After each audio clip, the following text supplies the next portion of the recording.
I'm Karen, and I'm a yarn addict.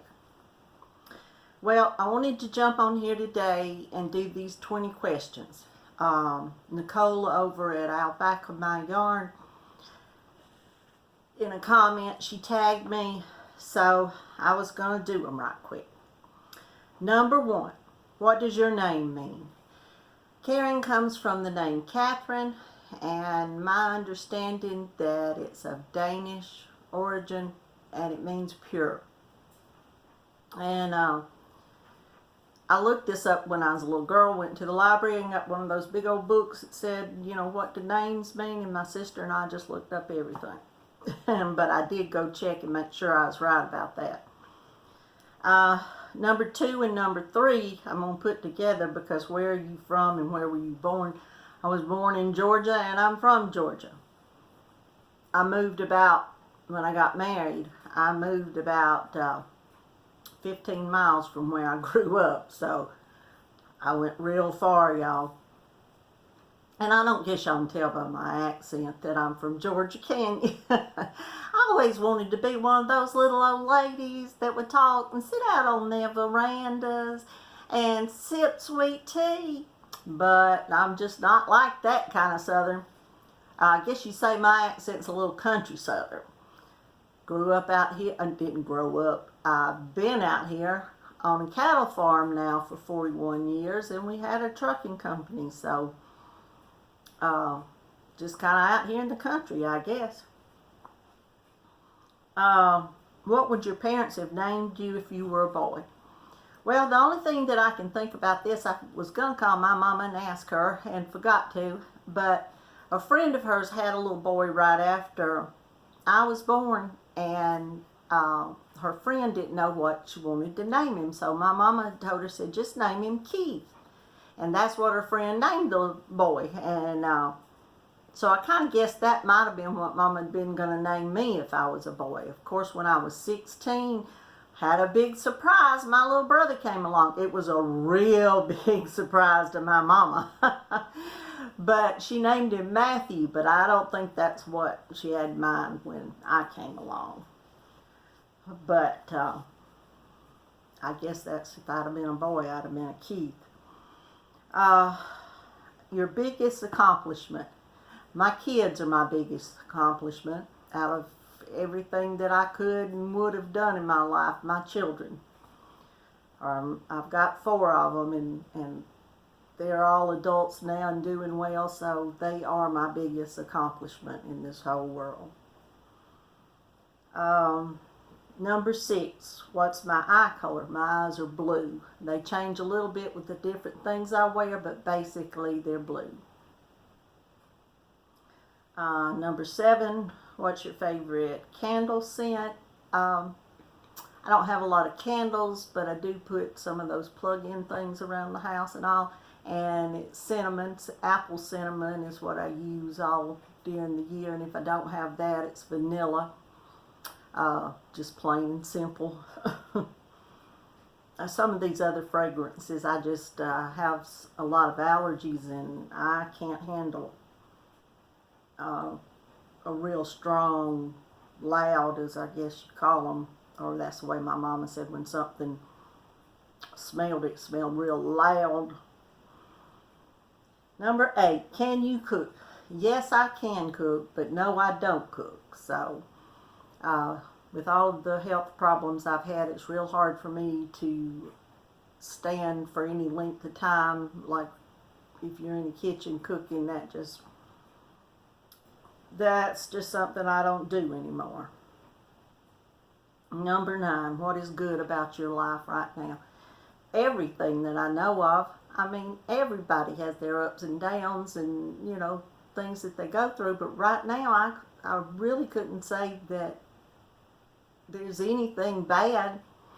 I try to be a positive person, try my best to be. So, you know, through all my life, there's been bad and good, but I'd say the good outweighs the bad. So right now, everything's fine.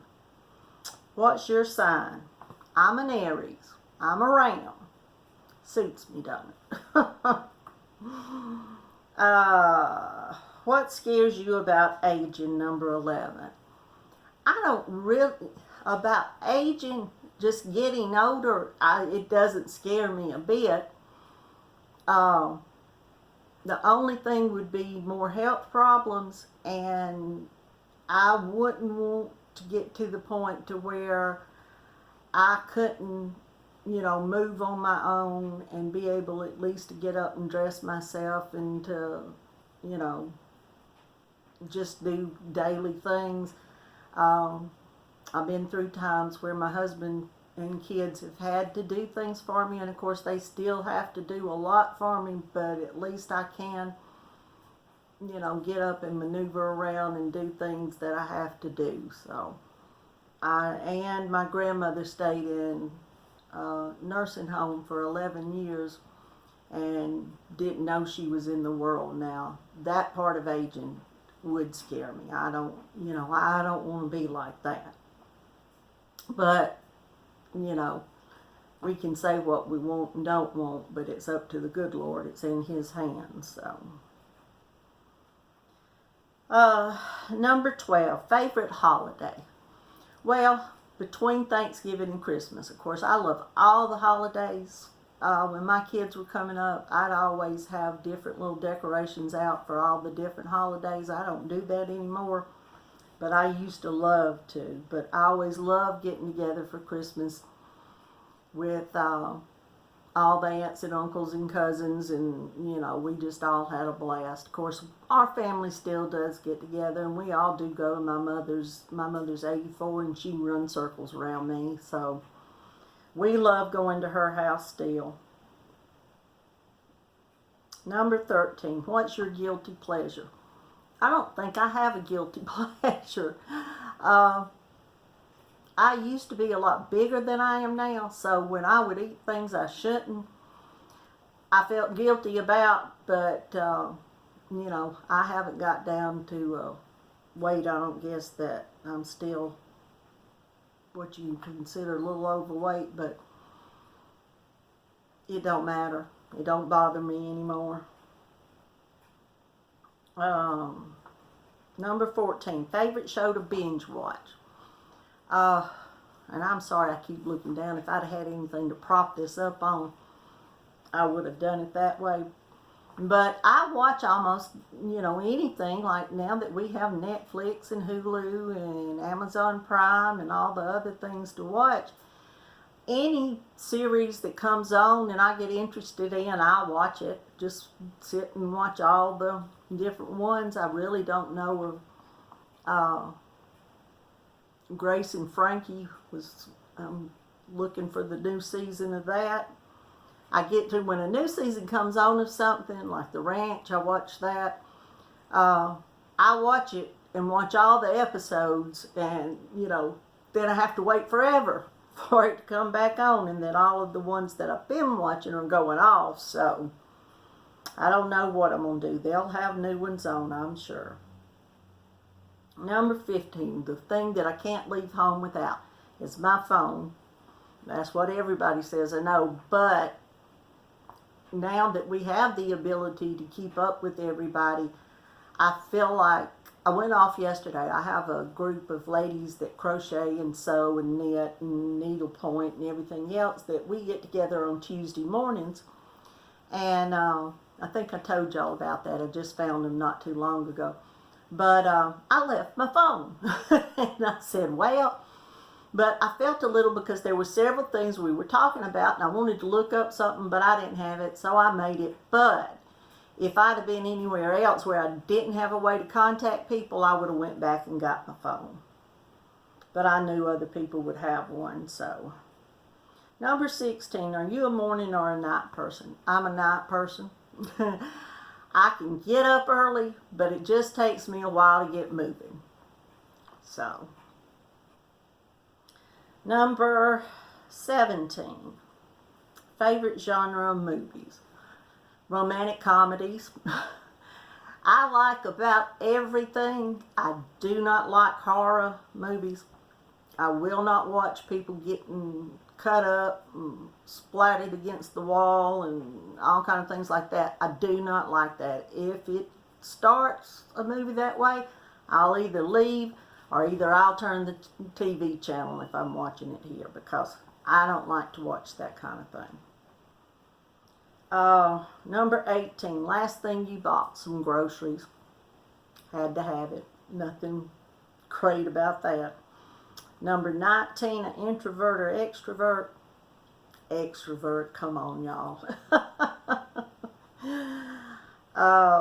And number 20, favorite book. My favorite book is the Bible, of course.